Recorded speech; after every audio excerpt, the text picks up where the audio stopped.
convite para ir à casa de uma delas, Haneu e Jeontung não imaginavam que estavam prestes a descobrir um novo mundo em suas mentes intocadas pela maldade. Foi quando elas encontraram um DVD em meio aos filmes do irmão da moradora da casa e acharam que poderia ser interessante. Quando o filme começa, a protagonista engordurava seus pequenos dedos com um pedaço de pizza, enquanto a comida dentro da tela era tão oleosa quanto. Porém, a calabresa não estava fatiada. Sem tirar o olho da tela, Haneu mordiscava sua pizza lentamente, e sua cabecinha do ensino fundamental tentava digerir aqueles movimentos abobalhados da televisão, como se fosse seu estômago enfrentando o queijo fora da validade do Disque Pizza Cebolinha. Porém, apesar de ter esquecido boa parte da comilança televisiva, uma cena certamente entrou para a gaveta mental da inocente estudante: o beijo entre os transildos. Ao presenciar aquilo, Haneu desperta um intenso desejo de compartilhar uma beijoca salivada com alguém que ela amasse muito. Pelo menos foi o que ela pensou na época. Tempos depois desse episódio de voyeurismo EAD, uma amiga de Haneu pergunta a opinião dela acerca de um sutiã com mais enchimento que um airbag para dar um boost na tábua frontal. Afinal de contas, a pimpolha vai viajar com seu boy e precisa se preparar para caso o rolê dá uma baguncinha maneira. Conhecida como chapocar a chavasca e vestir a peruca no careca, sabugar o bife, coisas assim. Apesar da amiga tentando explicar gestualmente o ato da lapada na rachada, Haneu demora para entender o que sua colega queria dizer. A abençoada continua acrescentando que certa vez deu a mão pro namorado, quando ela ainda nem sabia rimar lé com cré. Na época ela não percebeu, mas dava para aquela lapa de mão cobrir a cara todinha da senhorita. Mas o melhor não é isso. Segundo reza a lenda, o tamanho da mão de um sujeito é proporcional ao comprimento de sua jeba. Haneu reage a essa informação como se fosse uma descoberta do século, fazendo sua amiga de cabelo rosado perder a paciência com tanta ingenuidade, sendo que Haneu nem ao menos estudou num colégio só para garotas e tem a maturidade mental de um pastor mirim. No entanto, a namoradinha do mãozudo propõe um encontro em grupo para dar aquela esquentada na amizade, porque ela tem uma amiga do departamento de educação física que vive a convidando para fazer esse tipo de coisa, já que ela não tem um acompanhante com cheat facial e quer esbanjar a beleza do homem para pisar nas inimigas. A Rosinha já corta o convite no vapo do Coringa, enquanto Haneu quer saber se o Pitelzinho tem o que é preciso para superar a bonitança de Jarre. A marmita do mão de prancha fica ofendida com essa comparação. Afinal, não tem jagunço naquela escola que pode ser comparado ao deus Jairi, a não ser o cabra macho com a vinheta escura para esconder a cara, o delicioso Kim Mechu, também conhecido como Estoura Fenda, enchendo a bola de quem já é bolado. A acompanhante de chapoca de mão ressalta a boniteza e a vibe de tranquilo como um grilo do sujeito, além de ter o tão sonhado mais de 1,80 e se vestir bem descoladão. Quando a menina viu o rapaz pela primeira vez, achou até que era aqueles galão de novela de tão certinho que o bicho era. No entanto, enquanto saía da loja, Haneu confessa que não acha o cara essas coisas todas, porque ela pode até ter uma carinha de anjo, mas passa uma impressão de delinquente que só bate de mão aberta. E por falar no diabo, imagina quem tava atrás da mocinha desprevenida. Sim, era ele, Kim Mechu, o loirinho maravilha que puxa as bochechas da Haneu como se fosse massa de pizza. Ela pergunta assustada o que esse capeta tá fazendo ali, mas ele não acha que precisa de ingressos para ver o show que a menina tá fazendo. De olho na forma carinhosinha que o deus grego tratava a garota, a conja do mão grande fica de cara, então a cabeça rosada revela que esses pombinhos aí são amigos de infância. É por isso que agem como duas cadelas no cio quando estão juntos. E era bem verdade que essa não era história pra boi dormir. Os dois têm 20 anos de idade e 20 anos de amizade, tendo nascido na mesma enfermaria, e as mães dos dois trocaram ideia com os catarrentos no bucho até firmar uma amizade daquelas que ficaria marcada. Por coincidência, as duas moravam no mesmo bairro e seus filhos dividiram o mesmo jardim de infância. Na época do Fundamental 1, era aquela fase onde os sexos opostos se odeiam e guerreiam entre si, sem nenhum motivo racional, e o ódio mútuo entre os dois começa a crescer ainda mais no Fundamental 2, época conhecida pelo nascimento do primeiro pentelho. Na chegada do ensino médio, dizem que o crescimento hormonal dá o lugar ao mental, onde os adolescentes recebem a burrice que decidirão se será guardada dali pra frente ou não. Agora, na adulteza, e na mesma faculdade, os pombinhos optaram pela burrice e prosseguem, implicando incessantemente um com o outro, pela força do hábito. Kim acha que tá o ó do borogodó, depois de nevar na estileira, porém Haneu acha que ele parece um velho com cheiro de naftalina. A personalidade dos dois era tão diferente que todo o encontro era pega pra capar, gritaria, choradeira, emoção à flor da pele, mas nem só de cobras e lagartos viviam o cão e o gato. Depois de morder, era hora de assoprar, então os dois arranjavam algum hobby em comum para voltar atrás na briga, como andar de kart ou apostar no amarelo do Paquetá. Por causa dessa semelhança, eles se aguentavam, no final das contas mantendo viva a chama dessa amizade. No entanto, o preço a se pagar por toda essa esfregação com o macho e afastar os outros alfas do recinto, por isso a pobre Haneu jamais havia desfrutado do doce sabor da calabresa que tanto manjou naquele fatídico dia. Certo dia na faculdade, a professora mandou os alunos fazerem a resenha de mais 5 páginas de um filme que tenha sido gravado nos anos 90, e Haneu ficou sabendo dos veteranos que esse trabalho vai ser pedrada. Por outro lado, uma pedra em seu caminho que havia sido retirada era o próprio Kim. Bom, não completamente, mas agora eles passavam menos tempo juntos, então a novinha tinha tempo para rebolar para os outros crias. Só de falar nisso, os urubus sentem o cheiro da carniça e o primeiro candidato a jantador se apresenta, convidando a colega para a janta, pois abriu um restaurante Topperson ali perto. Doidinha pra sair da asa do grande galo nevado, a mocinha aceita a proposta e acompanha Pé de Rato. Porém, Kim surge de gaiato com uma blusinha da Nike e empata a foca, enchendo o saco da tadinha por ela não ter respondido as mensagens que ele mandou no zap. Mesmo diante da revolta da amiga, como quem não quer nada, ele a convida para comer um bolinho de farinha de arroz. Daí ela tem que confessar que a marmita já tá pronta para zarpar, com um camarada ali do lado. Diante disso, Kai fica grandão e dá aquela olhadela sinistra pro sujeito, que nada tinha a ver com a calça cagada. Este que fica tremendo igual vara-pau até peidar na farofa sem cerimônia, mantendo o pé dali antes mesmo que virasse farinha pro bolinho de arroz. Quase arrancado as pregas de ódio, Haneu perde a linha e senta-lhe uma bicuda na canela do vagabundo, denunciando que esse tal de Kim não deixa ela se aproxegar nos outros meninos que tem. Mas ela não deixa por aí e anuncia que não vai ficar mais cheirando o rabo do Kim nenhum e protocola uma medida protetiva verbal pra cima do marmanjo, exigindo que ele fique a pelo menos um raio de 1 quilômetro de distância dela. Daí o sujeito não aguenta e solta a franga também, jogando na cara da colega que o único amigo dela aqui é ele, mas justamente por esse motivo que a garota não consegue viver a sua vida. Assim sendo, ele dá o fora dali, depois de desistir de argumentar. Então Haneu responde com a educação que sua mãe lhe deu, lançando um double middle finger pra cima do causador de discórdia. Daí, pra surpresa de todos nós, quem brota do além pra importunar a princesa é ele mesmo, o outro pica das galáxias que amontoa corações femininos ao seu bolso. Seu nome é Jaehi, que dá um susto na Haneu e quase leva a jovem para de onde ele veio.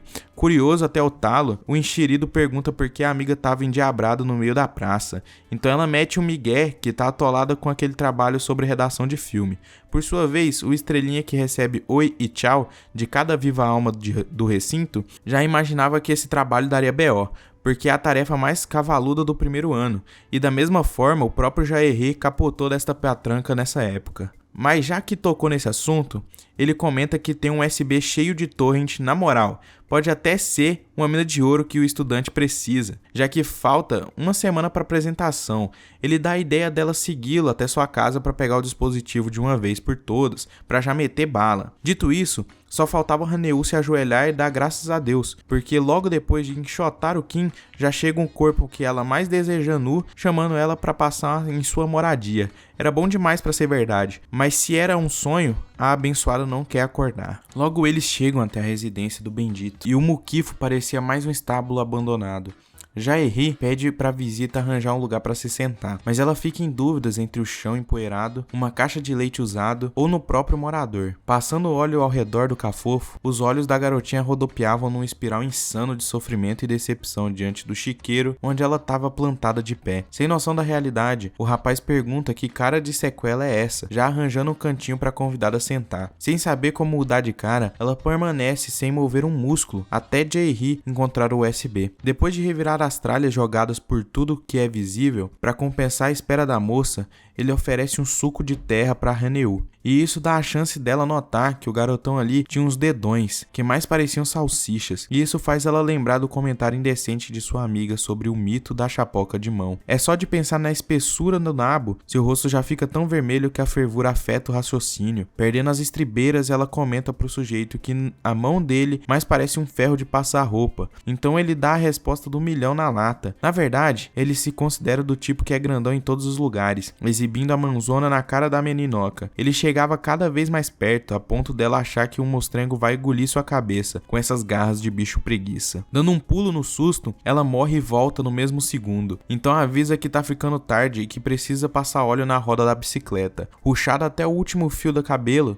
a querida pega o pendrive do pirata e bota sebo nas canelas, deixando o anfitrião a ver navios. Caminhando velozmente por entre as ruas da cidade, naquele belo fim de tarde constrangedor, Hanyu repassava em sua cabeça a atitude inesperada do mãozudo, que possui o dedo anelar maior do que o indicador. E apesar disso ter ficado em sua mente desgovernada, a pobre coitada não fazia ideia do significado. Por isso decide perguntar pro exilado Kim Min-chu, esquecendo que tinha entrado na rinha contra ele há poucas horas atrás. Na velocidade do som, ela dropa na moradia do indivíduo, cobrando que ele tivesse respondido suas mensagens para não ter que pegar ele no flá. Opa! E não é que o marmanjo estava lustrando o mastro com suas dedocas de gorila, ainda por cima com a meia suja repetida que ele já tá usando há 3 semanas consecutivas. Um verdadeiro regozijo sem fim. Pelo menos uma coisa elucidativa nessa história é que o mito da chapoca de mão era verdade. Após assimilar aquela informação em suas limitadas sinapses neurais, Hanyu percebe que a giromba do quinzão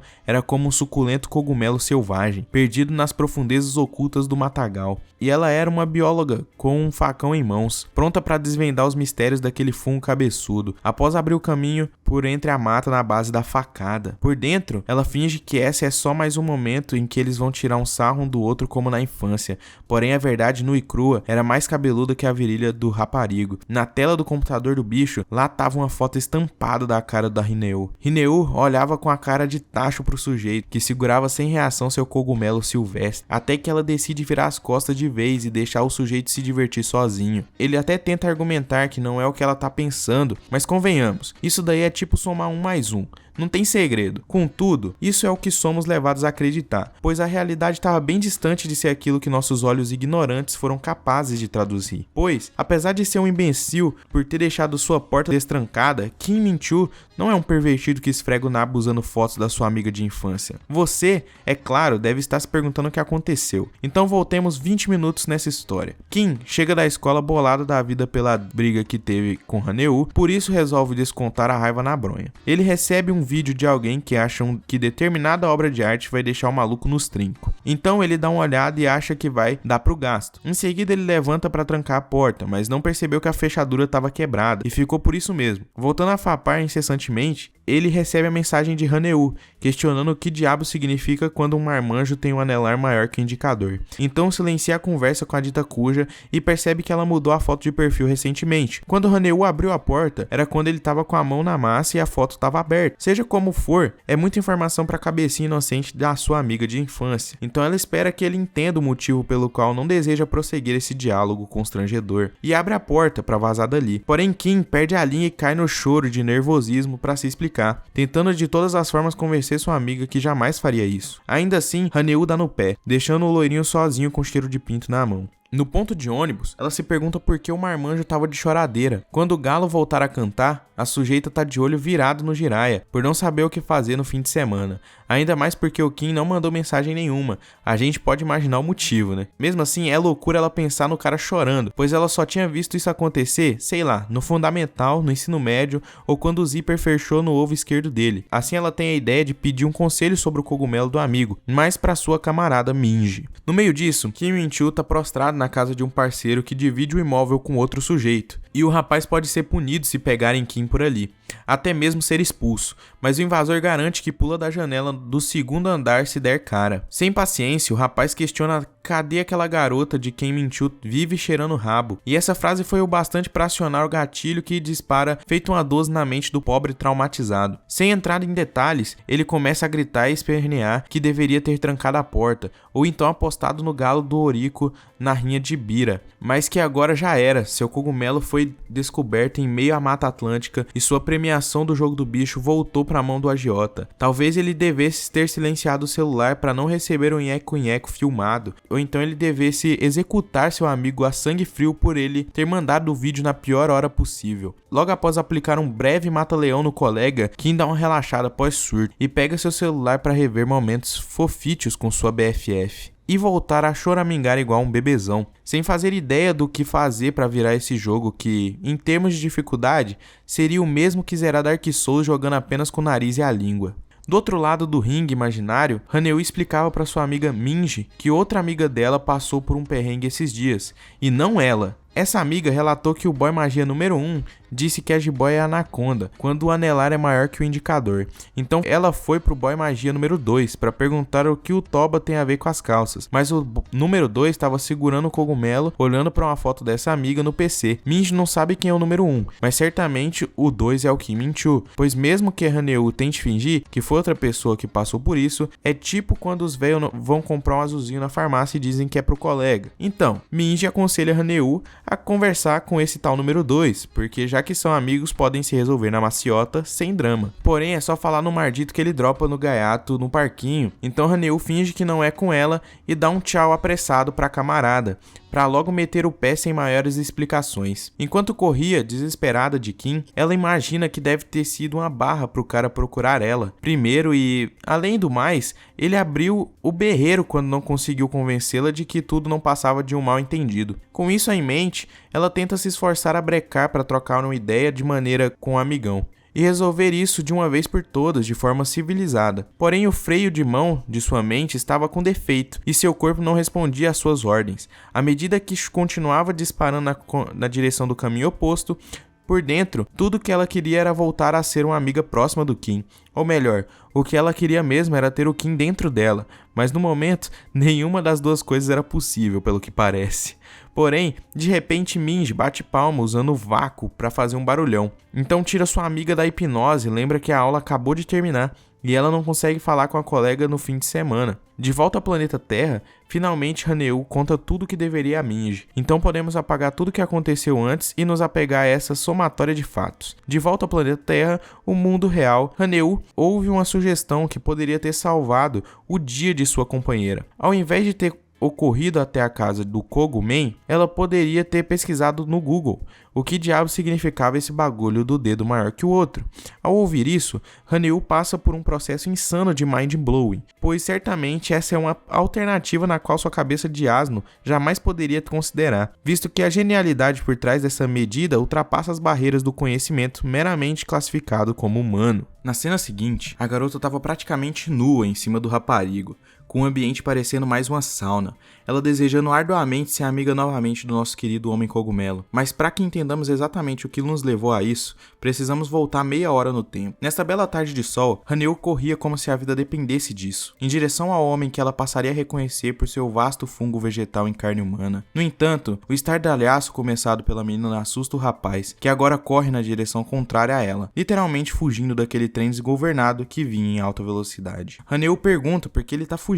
Kim pergunta por que ela tá atrás dele. Então a garota confessa que precisa trocar uma ideia saudável com o sujeito, embora ele mesmo não pareça tão confortável com essa possibilidade. Sem o óleo na direção hidráulica, Haneu não consegue desviar de um pedestre e acaba entornando seu milkshake de lama em cima de sua blusa. Quando Kim Min-Choo olha para trás, ele vê aquela cena típica de cinematografia, conhecida como camisa molhada, onde os balões da mocinha são estupidamente visíveis e o responsável pelo milkshake se mostrava preocupado com a saúde da menina, até ver em sua comissão de frente que a saúde é o que não lhe faltava. Por isso, o sem vergonha pede o número da moça em troca de pagar pela lavagem da roupa. E como perdeu toda a sua mesada na bet do Vinícius Júnior, Haneu aceita o desafio e promete pagar outro shake de lama caso o bonitão entre em contato com ela. De repente, Kim Min-Choo chega bufando pelas pregas e agarra a coleguinha pelo braço com força, levando ela em direção à sala do clube. Seja lá por qual motivo, o dono do shake de lama derramado ameaça protestar, porém a face do anjo caído do nosso herói tóxico convence o moleque a ficar na dele. Mais tarde, chega Chegando na sala do clube, Haneu quer saber o que eles estão fazendo ali. Então Kim questiona se ela pretendia ir até o dormitório feminino daquele jeito. Ela argumenta que o cara podia ter apenas dado sua bolsa pra ela cobrir os balões, mas ele explica que dá pra ver a lataria toda exposta nas costas também. E por causa disso, ele tá procurando alguma camisa do clube do ano passado pra ensopada vestir. Haneu agradece, envergonhada por causa do constrangimento da situação, enquanto observa a cabeleira do texugo atropelado do sujeito e sua camisa onde tá escrito "Saudades do que ainda não vivemos". Assim, ela percebe que sua camisa tá grudando cada vez mais, então ela pensa em tirar na mesma hora, mas lembra que já não está mais na sua infância, onde ela poderia tirar a blusa na frente do Kim Min-choo e não andar nada, uma vez que na infância a criançada é protegida pela aura da inocência que as permeia. Ainda assim, a grudação tá incomodando pra um zaralho, então a prejudicada resolve contar pro amigo o que vai fazer antes de fazer, pois quem sabe assim as coisas ficam menos estranhas. Pois então, na hora que ela realiza esse ato, um Zé entra na sala e coloca a rapaziada em xeque. O enxerido quer saber o motivo da menina estar tirando a roupa e o que o Min-choo tá fazendo agachado com a rabetinha virada de costas. Até que o Brutamontes reergue seu corpo pro acerto de contas, seu oponente recua na hora, deixando claro que tá tudo sussa. Então ele convida Kim pra beber alguma coisa com a galera. Kim agarra o ombro do sujeito e recusa o convite enquanto empurra ele pra fora da sala. O Zé precisava deixar algumas coisas ali dentro, então Kim já mete o clássico: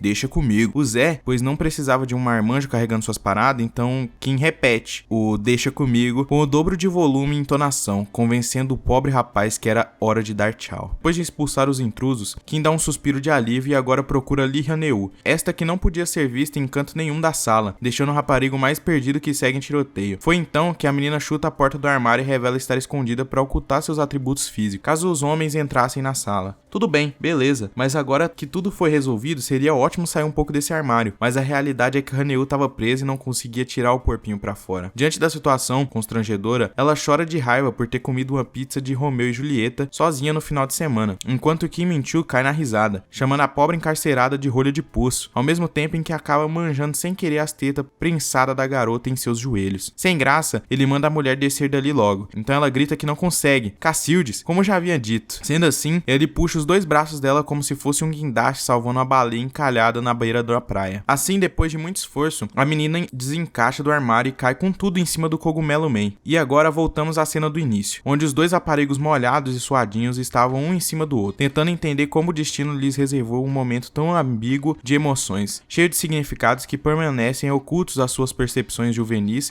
tão repletas de hormônios pulsantes. Sem saber como reagir, os pombinhos permaneciam imóveis e simplesmente fingiam que não existiam, até que outro indivíduo tenta abrir a porta, dessa vez trancada, obrigando o casal a voltar pro planeta Terra. No susto, Lee Haneu taca as peitas na cara do Quinzão, mas o desespero faz com que ela nem perceba a mancada que tá dando. Enquanto isso, sendo esmagado e sufocado violentamente pelos confortáveis travesseiros da morte, o ar para de bombear sangue pro cérebro do jumento, que agora passa a sentir o fluxo se encaminhando para outra cabeça pertencente ao seu corpo. Para piorar a situação, Haneu aperta os bagos do cogumelo, dando o estímulo necessário para a barraca ser armada. Kim tenta a todo custo controlar seus impulsos mais animalescos, ao passo que o sujeito que queria entrar finalmente desiste, e Haneu ergue sua cabeça como um sinal de alívio. Com isso, a cena que estava diante da cena dos olhos do rapaz não contribuíram para reduzir o fluxo de sangue em seu mastro de carne. Há 4 anos atrás, quando os dois estavam terminando o ensino médio, as pessoas perguntavam recorrentemente se eles eram um casal, pois, convenhamos, dava toda a pinta. Um colega intrometido querendo saber da situação amorosa deles faz essa mesma pergunta. Acostumada com esse tipo de questionamento, Haneu dá apenas 2 pontos pela falta de criatividade. Por sua vez, Kim Min-choo, que atazanava a amiga de todo jeito, comenta que não consegue vê-la como alguém do sexo oposto. O enxerido duvida bastante, pois tem certeza que um dia o rapaz verá Lee Haneu como uma verdadeira mulher. Então o amigo dela responde: caso isso aconteça, ele cortará suas 2 bolas fora. Ao lado do sequelado, Haneu olhava com aquela cara de homens, enquanto o raparigo joga as mãos no bolso como se estivesse dito a coisa mais inteligente da face da terra. Logo, para reforçar a verdade em suas palavras, ele volta a afirmar que está disposto a perder os ovos caso o galo vire galinha. Aproveitando o gancho, ele pergunta o que a amiga faria caso isso acontecesse, e ela garante que rasparia sua cabeça no pique Carolina Dickman em Laços de Família. Kim responde que a cabeça da bonita ficaria igual aos ovos dele. Daí ela pergunta: que ovo? Seja lá como for. Kim Min-choo entra numa pilha desgraçada de tirar onda com a garota, repetindo vez atrás de vez que ela tem medo de se apaixonar por ele, até que Lee perde a paciência e espreme a cabeça do saco de pele, para depois espancar violentamente seu suposto amigo,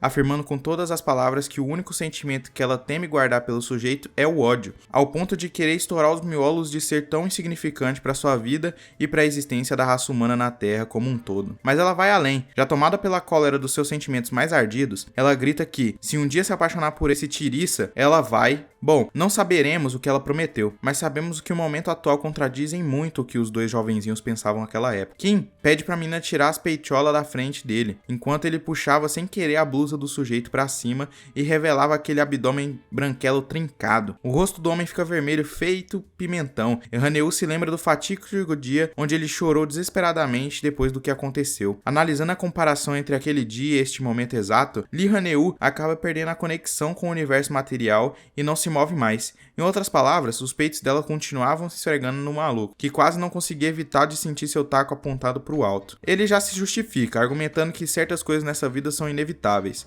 ainda mais quando seios roçam em nós. Seja como for, por último ele pede para sair de cima dele, na esperança dela não perceber a cobra se alastrando em seus membros inferiores. Logo, Haneu entra em pânico, pede desculpas, pula para trás e bate as costas num instante, fazendo cair uma penca de livros em cima da cabeça dela. Kim solta outra gargalhada para tirar a onda, mas dessa vez parece que a menina realmente se machucou. Então ele olha para ela com expressão lenta, só para descobrir se a peste tá pregando uma peça nela ou se realmente o coco tá dodói. Porém, sem paciência para esse show, ele taca a blusa da exibida na cara dela e manda ela vestir. Orgulhoso do seu foco de Buda, ele se autoelogia por ter segurado a onda ao preservar sua dignidade. Já não era sem tempo, levando em conta que ele não conseguia lembrar de cabeça o quarto verso da música do Bomba Pet. Por um momento, ele pensou que o Júnior evoluiria para Sênior, mas, fora isso, ele se questiona como Haneu teve coragem de tirar a blusa na frente de um homem, mesmo sendo apenas ele. Falando no diabo, Haneu aproveita para esclarecer que não vai mais entender o rapaz errado e pede desculpas pela forma na qual ela foi embora na casa dele ontem. Afinal, foi isso que ela veio dizer a ele, já que essa situação deixa ele desconfortável até o talo. Haneu desconta seu constrangimento nas costas do amigo com um tapa atrás de tapa, enquanto tudo o que ela quer é que esse episódio seja apagado da mente dos dois na base da agressão, e eles possam seguir suas vidas sem isso. Por último, ela finge que precisa sair para ligar a máquina de churros na privada e mete o pé. Então, sozinho na sala do clube, Kim Min-chul se pergunta se agora ficou tudo certo. Ao cair a noite, Lee Han-eul e Minji são atordoadas em sala para fazer um bendito trabalho de animação ao lado de Lee Yo-han. Shin Hye-sun observa que as duas estão produzindo tudo no ritmo embrasado do ragatanga. Por isso, quer saber se as duas entraram na vaga através do exame de animação. Han-eul confirma, mas não lembra se Hye-sun se inscreveu para design. Hye-sun também confirma, pois desenhar pessoas não é o forte dela. Pelo menos eles não vão ter que fazer nada desse tipo agora. E é por isso que ela tá tranquila como um gorila. E para você que é ignorante e não entendeu nada, fica aqui o informe para explicar como funciona a distribuição de vagas para o departamento de mídia da Universidade da Coreia. Voltando a Han-eul, ela observa por sua vez que sempre soube desenhar maneirinho, mas que é uma tonha mexendo com programação de animação 3D. Em sua cabeça, ela pensa que boa parte da dificuldade dela nesse ramo se deu pela incapacidade do professor de design ser minimamente bom no que faz. De toda forma, hoje Han-eul tá só o pó da rabiola, por isso não consegue focar num traço sequer, tentando imaginar como deve desenhar os músculos de um braço. Logo ela pensa em você sabe muito bem quem, e aquela carinha de tomate maduro mordendo as beiças, que delícia. Vendo que continua manjando o best friend via Bluetooth, Han-eul sai mais uma vez para exibir o rabo de macaco perante no trono do estilo Goku. Depois de soltar o barro e limpar a mão no rosto, Han-eul se culpa por continuar com Kim Min-chul em sua mente até agora. Pois a verdade é que ela não consegue tirar o amigão da cabeça, nem por um decreto. Num ato de desespero, ela se desespera desesperadamente. Confusa se apenas a visão daquele tanque de lavar pano de chão engomado teria lhe causado tanta comoção neural. Pertalhando, ela se convence de que só estava evitada assim porque Min-chul é o único homem que brota na frente dela. E talvez fosse melhor conhecer outros boys para diversificar um pouco os pensamentos de tanquinhos. Do outro lado, Kim vegeta em sua cama com a perspectiva do sutiã da moçoila em sua canchola. E por isso, ele se contorce em sua própria crise existencial para se convencer de que não significou nada. Ele argumenta para si que ficou vermelho por uma reação fisiológica normal, porque é normal agir assim com os dois melões na sua cara. Porém, ele sabe que não é comum, porque se tratava de Han-eul. Seja como for, ele segura um pouco a barra e controla suas emoções mais afloradas para racionar acerca daquele evento. Ao posicionar sua mão no queixo, como um verdadeiro filósofo dos nossos tempos, Kim Min-chul indaga em que momento a égua virou potranca. Mais violentado pela própria ignorância, ele desiste de buscar sua resposta e volta a se debater de raiva por não conseguir afastar esse pensamento. A propósito, ele se entrega gradativamente a ele, pois num pequeno lapso de aceitação, ele se questiona o que estaria fazendo Lee Han-eul nesse exato momento. Dando um passo à frente, o galanteador liga pra donzela e a chama pra comer um takeboki amanhã, mas ela avisa que já tinha marcado o encontro em grupo. Bom, e por hoje é isso. Se vocês curtiram até essa parte, comenta aí se vocês querem a parte 2 que eu vou estar trazendo, mas antes, já se inscreve no canal, deixa o seu like e até a continuação. Muito obrigado se você assistiu até aqui e até a próxima.